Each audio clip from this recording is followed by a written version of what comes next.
Medchal tiger Mallareddy గారిని మాట్లాడవలసిందిగా కోరుతున్నాను.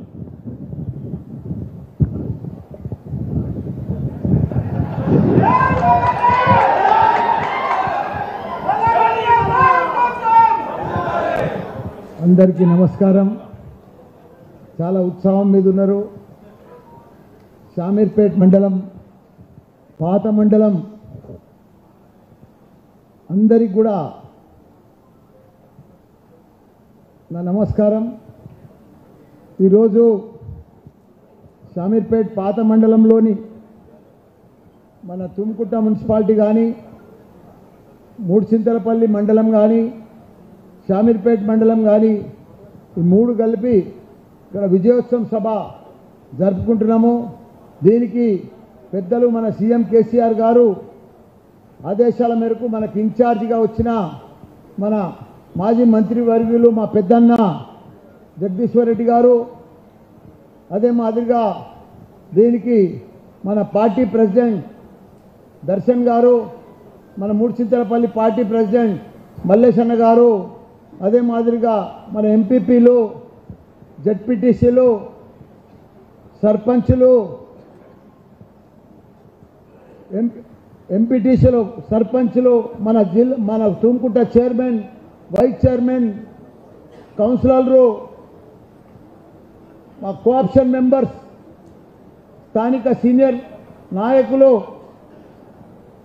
మా అక్కలు, చెల్లెళ్ళు, అన్నలు, తమ్ముళ్ళు, పత్రికా మిత్రులు, ప్రతి ఒక్కరికి కూడా, మర్చిపోయిన వాళ్ళకి ఎవరికైనా మర్చిపోతే కూడా ఏమనుకోవద్దు, సారీ అన్న క్షమించాలి, పేరు ఎవరిదని చెప్పకపోతే కూడా ప్రతి ఒక్కరికి కూడా పేరు పేరున నమస్కారం. మీ అందరికి కూడా నన్ను గెలిపించినందుకు మీ అందరికి కూడా పాదాభినందనలు.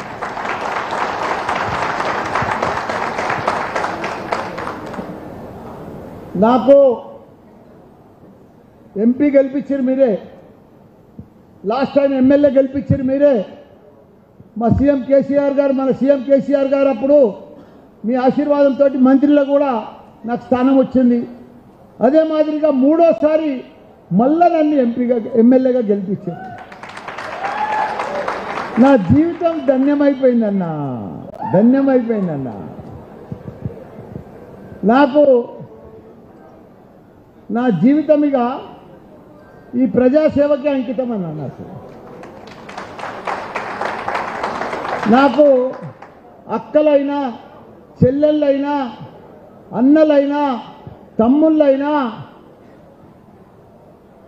ఏదైనా చుట్టాలు, బావలైనా, ఏదైనా, కొడుకులైనా, కోడళ్ళైనా అంతా మీరే అన్నా నాకు. ఎందుకంటే నాకు కూడా 71 సంవత్సరం అయింది. నేను ఇక్కడ మళ్ళీ రాజకీయంగా ఇప్పుడు నిలబడగా ఇది లాస్ట్ 5 ఏళ్ళు. నాకు మీకు మంచిగా సేవ చేస్తా, అన్ని రకాల కూడా ఇప్పటికే చేసిన. మా సీఎం కేసీఆర్ గారి ఆశీర్వాదంతో అన్న జగదీష్ అన్న, నేను లాస్ట్ 4.5 years 5 yearsలో మంత్రి ఉన్నా. మంత్రి ఉన్నప్పుడు 2 ఏళ్ళు కరోనా వచ్చిందన్న, 2 ఏళ్ళు కరోనా వచ్చింది. మిగతా 2.5 సంవత్సరాలన్నా నాది 6,38,000 ఓట్లు. తెలంగాణలో 3 కార్పొరేషన్లు 7 మున్సిపాలిటీలు ఉన్న ఏకైక తెలంగాణ నియోజకవర్గం మేడ్చల్ నియోజకవర్గం. ఎక్కడ 10 మున్సిపాలిటీలు లేవు, ఎక్కడ కూడా మన మేడ్చల్కే ఉన్నాయి. నేను మంత్రి అయినాక ప్రతి సర్పంచ్ని గెలిపించుకున్నా, ప్రతి ఎంపీటీసీని గెలిపించుకున్నా, ప్రతి ఎంపీపీని గెలిపించుకున్నా, ప్రతి కౌన్సిలర్ 210 మంది కౌన్సిలర్లు, కార్పొరేటర్లు ఉంటే 190 మందిని గెలిపించుకున్నా. ఇవన్నీ కూడా నేను మంత్రి కాగానే నాకు అన్ని ఎలక్షన్స్ వచ్చిన ఏడాది దాకా ప్రతి ఎలక్షన్ గెలుపు మనదే అన్న. 95% మనదే అన్న ఎలక్షన్స్. ప్రతి ఒక్కరికి 10 మంది చైర్మన్లు అన్నా, మనకు 3 మేయర్లు, 7 మంది చైర్మన్లు, ఒక మళ్ళా డిసిఎంఎస్ వైస్ చైర్మన్, మళ్ళా జిల్లా పరిషత్ చైర్మన్, మళ్ళా గ్రంథాలయ చైర్మన్, మళ్ళా మార్కెట్ చైర్మన్, 13 మంది చైర్మన్లు అన్నా ఒక్క నియోజకవర్గానికి. దేశంలోనే ఒక చరిత్ర మల్లన్నది. దానికి ఎన్ని పనులన్నా, జవహర్ నగర్ అని ఉన్నదన్నా ఏమీ లేదు ఆడ. మొదలు తూపుకుంట మండలంకే ఉండేది, అదే షామీర్పేట మండలంకే ఉండేది. అక్కడ ఒక రోడ్డు లేదు, డ్రైనేజ్ లేదు, డంపింగ్ యార్డు, దాన్ని కూడా పట్టించుకోలేదు. కేటీఆర్ సార్కి చెప్పి 200 కోట్లు తెచ్చి అలా తాగునీరు లేకపోతే ఇప్పుడు ఇంటింటికి నల్లలు ఇప్పించిన, రోడ్లు లేకపోతే ప్రతి రోడ్ వేయించిన, గల్లీలా డ్రైనేజ్ వేయించిన, బ్రహ్మాండంగా చేసిన, 40,000 ఇళ్ళ పట్టాలు ఇప్పించిన నా 58 కింద. ప్రతి మున్సిపాలిటీని కూడా అద్భుతంగా తీర్చిదిద్దినామన్నా. ఇక పోతే 61 గ్రామాల్లో అన్నా మాకు 61 గ్రామాలలో కూడా చాలా మట్టుకు చేసినాం. కాకపోతే ఆ గ్రామ సర్పంచ్లో తన పైసలు లేవు, గ్రామాలలో పైసలు లేవు. హరితారం బాగా చేసిండ్రు, క్రీడా మైదానాలు పెట్టిండ్రు, ట్రాక్టర్ కొన్నారు, ట్రాలీ కొన్నారు, గ్రేవ్ యార్డ్ ఉన్నది, డంపింగ్ యార్డ్ ఉన్నది, అన్నీ ఉన్నాయి. పాఠశాలలు బాగానే చేసుకున్నాం. కానీ వాళ్ళకు ఫర్దర్ డెవలప్మెంట్కు ఏమీ లేకపోతే ఇక నేను డిసైడ్ అయిపోయినా ఏడాది ముందు, ప్రతి గ్రామంలో నా సొంతం డబ్బులతో రోడ్లు వేపిస్తా అని చెప్పేస్తున్నా. ఇప్పుడు 61 గ్రామాల్లో రోడ్డు లేని గ్రామం లేదన్నా. మా చెల్లెళ్ళకి, అక్కలకి ఎవరికి మట్టెంటకుండా చేసినా లేదు. అదే మాదిరిగా చాలా మటుకు కుల సంఘాల భవన్లు, కొన్ని గుళ్ళు సగం సగం కట్టున్నాయి. అవన్నీ కూడా ఎక్కడ ఏ ఊరికి పోతే ఆ ఊరికి నా కొడుకుని తీసుకుపోవాలి. ఎన్ని గుళ్ళు ఉన్నాయో, ఎన్ని కుల సంఘాలు ఉన్నాయో, ఎన్ని పెండింగ్ ఉన్నాయో అవన్నీ కట్టించాలి. 120 గుళ్ళు కట్టించినా. నా జన్మ ధన్యమైపోయిందన్నా మీకు సేవ చేసినందుకు.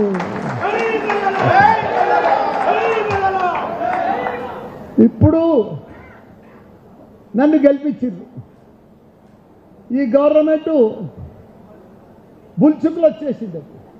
మనం ఊహించలే కాంగ్రెస్ వస్తుందని, కళ్ళలో కూడా అనుకోలే. మనము వాళ్ళు అనుకోలే, మనం అనుకోలే. బుల్చుకులు వచ్చేసింది అంతే. అయినా మనం ప్రజలకు దగ్గరున్నాం. ప్రజలకు కూడా ఇప్పుడు అర్థమైపోయింది, అయ్యో ఎంత మోసపోతుంది, ఎంత ఇచ్చేస్తుంది. కానీ మాదిక్కు ఎప్పుడు కూడా ప్రజలు మాదిక్కేసిరన్నా. మా జిల్లాలో 7కు 7 మేము గెలిచినామన్నా.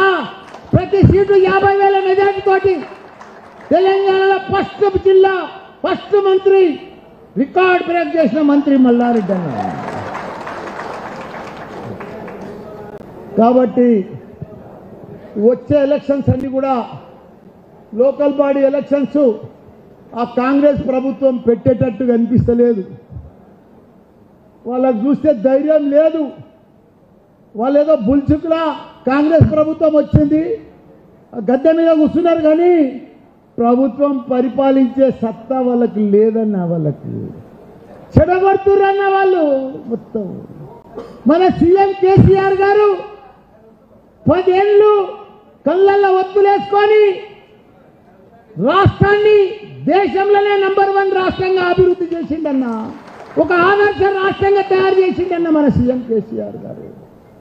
12,769 గ్రామాలుంటే ప్రతి గ్రామంకు గ్రేవ్ యార్డు, డంపింగ్ యార్డు, మళ్ళీ క్రీడా మైదానం, నర్సరీ, ఇవన్నీ కూడా తాగునీరు, సాగునీరు చేసిన ఘనత మన సీఎం కేసీఆర్ అన్న.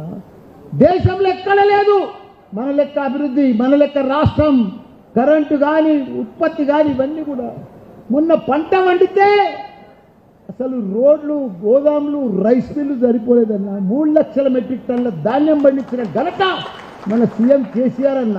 దేశానికే అన్నం పెట్టే రాష్ట్రాన్ని అన్నపూర్ణ రాష్ట్రంగా తయారు చేసిండు మన కేసీఆర్ గారు మన రాష్ట్రాన్ని.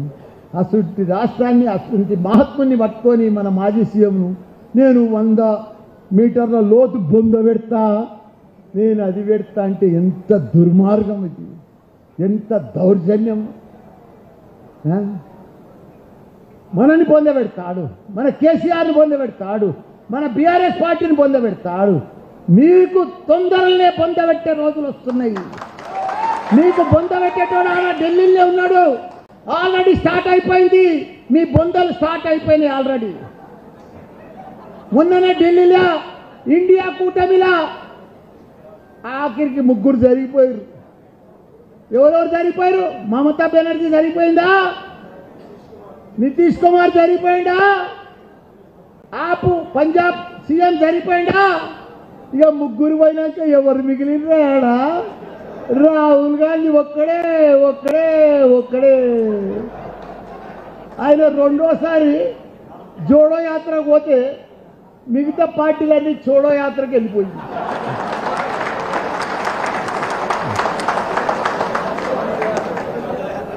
వాళ్ళు 56 ఏళ్ళు పరిపాలించారు కాంగ్రెస్. ఏం ఉద్ధరించిరా? మన తెలంగాణలో మనకంటే ముందు 10 ఏళ్ళు వాళ్ళే ఉన్నారు కదా. ఓ కరెంట్ ఇచ్చిర్రా, ఓ తాగునీరు ఇచ్చిర్రా, ఓ సాగునీరు ఇచ్చిర్రా, ఓ 200 పింఛన్ ఇచ్చిర్రు. వాళ్ళు పెద్ద పెద్ద మాటలు మాట్లాడి 6 గ్యారెంటీలు చెప్పి పెద్దగా మాయ మాటలు చెప్పి మోసపూర్తి మాటలు చెప్పి మీరు ప్రభుత్వంలోకి వచ్చిండ్రు. తప్పు లేదు, మేము స్వాగతిస్తున్నాం. కానీ మీరు 6 గంటలు 420 420 నంబర్ పెట్టుకొని అవన్నీ కూడా చేస్తామని చెప్తున్నారు. మీరు చెయ్యాలంటే ఇయ్యాలంటే మనసులో ఉంటే మీకు 5 నిమిషాల పని కాదు. రైతు బంధు ఎందుకు వేస్తలేవు? అప్పుల పాలు చేసిపోయారు అంటున్నావు. అప్పుల పాలు కాకపోతే నీకు లంక బిడ్డలు ఇచ్చిపోతారు. అవన్నీ పంచుకుంటారుగా మంత్రులంతా లైన్గా కూర్చొని. అభివృద్ధి చేసినప్పుడు అప్పు కాదా? సెక్రటరియట్ కట్టినప్పుడు అప్పు కాదా? కాళేశ్వరం కడితే అప్పు కాదా? కేంద్రంకి వెళ్ళి వాళ్ళని తెచ్చిచ్చిర్రా కాళేశ్వరానికి? యాదగిరిగుట్ట కడితే డెవలప్మెంట్ కాదా? మన మన మన కమాండ్ కంట్రోల్ ఆఫీస్ కడితే ఇది కాదా? ప్రగతి భవన్ కడితే అప్పు కదా? వీళ్ళకట్ట అప్పు ఉండొద్దట, లంక బిందెలు పెట్టి పోవాలంట, వీళ్ళు వచ్చి కూర్చుంటారట, దబా చేస్తారట. అరే అంతా ఆన్లైన్ సిస్టమ్ చేస్తాం, రైతు బంధు పడుతుంది ఆన్లైన్లో. నువ్వు 10,000 వేస్తాను, మేము 10,000 వేసినాం, నువ్వు 15,000 కొట్టు, అప్పు చేయి, ఎవడొద్దా చూడండి. నువ్వు మేము 2,000 పిక్చర్ ఇచ్చినాం, మీరు 200 ఇస్తే నువ్వు 4,000 ఇస్తాను. ఆన్లైన్లో ఇంకా ఆ గ్యారంటీలు ఎందుకు? ఆ అప్లికేషన్లు ఎందుకు? ఆ ఫామ్లు ఎందుకు? ఇదంతా ఎందుకు? ఆన్లైన్లో ఆల్రెడీ డాటా ఉన్నది. ఎంతమంది పిక్చర్ పోతుందో అంతమందికి వేసాయి 4,000. ఎవడన్నా ఆపుతుందా? నిన్ను 4,000 వేస్తే ఎవడన్నా ఆపుతుందా? పొద్దుందాకా కేసీఆర్ తిడుతురు, కేటీఆర్ తిడుతురా వాళ్ళు. అరే పింఛన్ కళ్యాణ లక్ష్మి వేస్తున్నాం, కళ్యాణ లక్ష్మి చెక్ నెంబర్ తులం బంగారం ఇస్తున్నాం, ఇక్కై తులం బంగారం ఎవడంత వద్దు అంటుండా? నిన్ను ఎవడన్నా ఆపుతున్నాడు? అది చేత కాదు, అది వెయ్యలేక రోజు మీటింగ్లేనాయా, రోజు మీటింగ్లే. మినిస్టర్ల సబ్ కమిటీ మీటింగ్ రోజు. అవి ఏం మీటింగ్లు ఎందుకు? అంత ఆన్లైన్. అదృష్టవంతునికి ఎంత బాగా చేసిపోయారంటే కేసీఆర్ గారు నర్స కొడుకు పుట్టినట్టు వచ్చింది వాళ్ళకి అదృష్టం. అంత ఆన్లైన్ పర్ఫెక్ట్గా ప్రభుత్వము అన్ని రకాల అభివృద్ధి చేసి పెట్టిన వాళ్ళు తిరగడానికి అయితే లేదు. వాళ్ళకు ప్రభుత్వం నడిపిస్తేందుకు వస్తలేదు, వాళ్ళకు అడ్మినిస్ట్రేషన్ వస్తలేదు, వాళ్ళకి పొద్దుందాకా మీటింగ్లే. వాళ్ళ ఏది పాస్ అయితే లేదు, ఒక్క మీటింగ్లో ఒక్కటైనా పాస్ అయితే లేదు. అది వాళ్ళకి చేత కాదు. కొత్తగా మాయమాటలు చెప్తున్నారు, టైంపాస్ చేస్తున్నారు, పొద్దు పోడొడుతున్నారు, అంతేగాని అది ప్రభుత్వం, అది పద్ధతి కాదు. ఒట్టిగానైనా మనని తిడుతురా, మన మీద లంగలెక్క కడుపు చంపుకొని 4 ఏళ్ళు ఎట్లా చరిత్ర సృష్టించడం. తెలంగాణ అంతా దేశంలోనే నంబర్ 1 రాష్ట్రం చేసినాం మన సీఎం కేసీఆర్ గారు. దానిని పట్టుకొని తింటారు. ఆడ ఇలా హైదరాబాద్ చూస్తే అమెరికా తర్వాత హైదరాబాద్. అమెరికాలోనే చాలా పాతగా కనిపిస్తుంది, కానీ హైదరాబాద్ కొత్తగా హైదరాబాద్. ఆ రింగ్ రోడ్లు, నెక్లెస్ రోడ్లు, ఆ బిల్డింగ్లు, ఆ టవర్స్, ఆ డెవలప్మెంట్, ఆ అభివృద్ధి ఎవరు చేసినా? కాంగ్రెస్ వాళ్ళు చేసినారు. ఒక్కటి మొదలుపెట్టి కూడా కంప్లీట్ చేయలే మీరు. అన్ని కంప్లీట్ చేసిన ఘనత మన కేటీఆర్ కేసీఆర్. ఇవాళ హైదరాబాదులు షాన్ చేసిండు. ఇవాళ షామీర్పేట్ల మనది ఫార్మసీ కంపెనీలు ఉన్నాయి. మన వాల్యూ మనకు తెలియదు. అంతకుముందు కూడా ఉండే, కానీ అప్పుడు కొన్ని ఉండే. మన కేటీఆర్ గారు పట్టించుకొని ప్రపంచంలో ఉన్న కంపెనీలను తీసుకొచ్చి వాళ్ళకి అన్ని రకాల కూడా నీళ్ళు ఇచ్చి, కరెంట్ ఇచ్చి, ఫెసిలిటీస్ ఇచ్చి, కొత్త పోలీస్ స్టేషన్ పెట్టి ప్రపంచంలోనే నంబర్ 1 చేసిన ఘనత మన కేటీఆర్ గారు. ఇక్కడ ఫార్మా కంపెనీ జెన్యున్ వాల్యూ. అది మామూలు విషయం కాదు. మన వాల్యూ మన పిల్లలకు ఎంతమందికి ఉద్యోగాలు వచ్చినాయో భారతదేశంలోనే 1,00,000 టాబ్లెట్లు తయారైతే 50,000 టాబ్లెట్లు ఇన్నే తయారవుతాయి. 50% వ్యాక్సిన్ కానీ ప్రతిది అన్నా మా మేడ్చల్ బలం మీకు తెలియదు. ప్రపంచంకే సప్లై చేసిన కరోనా టైంలో వ్యాక్సిన్ చేసిన భారత్ బయోటెక్ అది మా పక్కకే ఉన్నది. ఇదే షామిలిపేటలో ఉందండి. మన మేడ్చల్ మామూలు అనుకుంటారా మీరు? మన వాల్యూ ప్రపంచంలో గుర్తుపడతారు నాయన. మేడ్చల్ అంటే షామీర్పేట అంటే ప్రపంచంలో గుర్తింపు వచ్చింది మనకు. కాబట్టి మనం అధైర్యపడొద్దు. టెంపరవరీ, వీళ్ళదంతా టెంపరవరీ ప్రభుత్వం, నిలబడది. ఇగో వాళ్ళు వచ్చారు ఇప్పుడు ఓడిపోయిన వాళ్ళు వచ్చి ఆడ కేసులు పెడుతున్నారు, ఈడ కేసులు. మా దర్శనంలో చెప్తున్నట్టుగా అది టెంపరీ, ఒక్కటే నెల. మళ్ళీ ఎంపీ ఎలక్షన్లు అయితే అలా పూడీలని బంద్ అయిపోతాయి. అలా ప్రజలు గుర్తుపట్టుకున్నా వీళ్ళు మాయ మాటలు చెప్పి మాకు మోసం చేసి ఓట్లు వేయించుకున్నారని. ఇప్పుడు మర్చిపోయి కూడా కాంగ్రెస్కు ఓటేయరాలు. మర్చిపోయి కూడా నువ్వు కాళ్ళు మొక్కినా దండం పెట్టినా ఆరుగారెడ్డి ఇచ్చినా వద్దు నాయనో, వీడికే మోసం పోయి నాయనో, మా నోట్ల మన్ను పోస్తారు నాయనో మీరు. మా కేసీఆర్ ఉండగా మంచిగా టకా టకా గల గల టింగు పైసలు వాడి టింగు లేదు టాంగు లేదు. కాబట్టి వాళ్ళకి మొత్తం అర్థమైపోయింది. భారీ మెజార్టీ తోటి ప్రతి ఎలక్షన్ మేము దాన్ని గెలిపించుకునే బాధ్యత నాదే. మన ముందు ఏ ఎలక్షన్ వస్తే మీ ఎంబడి అన్ని రకాల కూడా ఆదుకుంటా. ఏదైతే సర్పంచ్లు ఉన్నారో, ఎవరైతే ఎంపీటీసీలు ఉన్నారో, ఎవరు వచ్చినా ఏదైతే నేను అప్పుడు గెలిపించిందో 4-5 ఏళ్ల కింద అదే పద్ధతిలో మళ్ళీ గెలిపిస్తాను కూడా మీ అందరు కూడా మాటిస్తున్నా. మీరు ఎవ్వరు అధైర్యపడొద్దు. మీకు మల్లన్న ఉన్నాడు. మంచోనికి మల్లన్న సినిమా చూపిస్తా.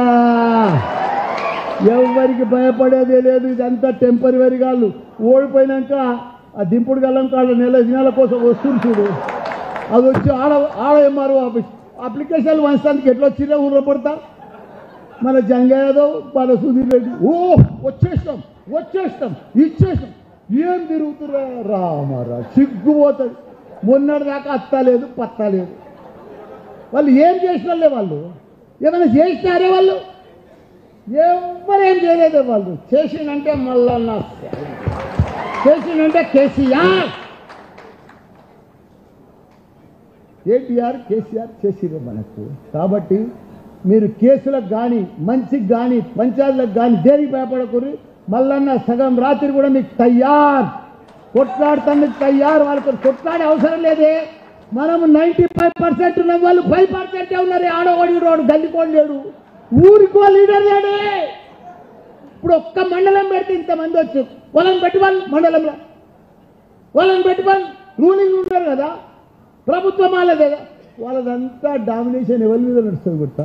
పోలీస్ స్టేషన్లా, ఎంఆర్ఓ ఆఫీసులా ఆడ నడుస్తారు. ఏం మనం దొంగ బేరాలు చేస్తామా? మనం దొంగతనాలు చేస్తాం. వాళ్ళ దాంట్లో వాళ్ళు దొంగ బేరాలు చేస్తారు, దొంగ కబ్జాలు పెడతారు. వాళ్ళకు అవసరం పోలీస్ స్టేషన్, ఎంఆర్ఓ. మనకేముంది? కష్టపడేటోళ్ళం, ప్రజలకు సేవ చేసేటోళ్ళం మనం, ప్రజలలో ఉండేటోళ్ళం మనం, ప్రజలకు పని చేసేటోళ్ళం మనం. కాబట్టి మనం ఏది కూడా అధైర్యపడొద్దు. మీరు ధైర్యంగా ఉండండి. ప్రతి ఒక్కరిని కూడా ప్రజలు మనెంబడే ఉన్నారు. మనం మంచిగా భారీ మెజార్టీ తోటి ప్రతి ఎలక్షన్, ఎంపీ ఎలక్షన్ అయినా, ప్రతి సర్పంచ్ ఎలక్షన్ అయినా నేను మీ దగ్గరకు వచ్చి, ఎందుకంటే ప్రతి ఊర్లో నేను రోడ్లు వేపించినా, గుళ్ళు కట్టించినా, నాకు ఓటు అడిగే హక్కు నాకే ఉన్నది. కాబట్టి ఊర్లలో దండం పెట్టుకొని పాదయాత్ర చేసి మీ అందరినీ కూడా ఎంపీటీసీలను, జెడ్పీటీసీలను మళ్ళీ పోయినసారి ఎట్లా గెలిపించున్నో ఇప్పుడు కూడా అట్లా గెలిపించే బాధ్యత నాదే అని కూడా మీ అందరికి కూడా మనవి చేస్తున్నా. మనమందరం కూడా ఒక కుటుంబం. మనమంతా కూడా కుటుంబంలో ఎప్పుడు కూడా ఏవి పంచాయతీ రాణీయం, ఒక టీం వర్క్, ఒక గ్రూప్, ఒక టీం. నా కొడుకులను కూడా మీరు చూసిరే, మంత్రి ఉన్నప్పుడు కూడా నా కొడుకులను చూసిరే. వాళ్ళు సేవకులే కానీ ఎప్పుడన్నా లీడర్గిరి చేసినారే? ఎప్పుడన్నా రుబాబు చేసినారే? వాళ్ళు ప్రౌడ్ చేసినారే? కమాండ్ చేసినారే? బంగారం అసలు కొడుకులే నాకు.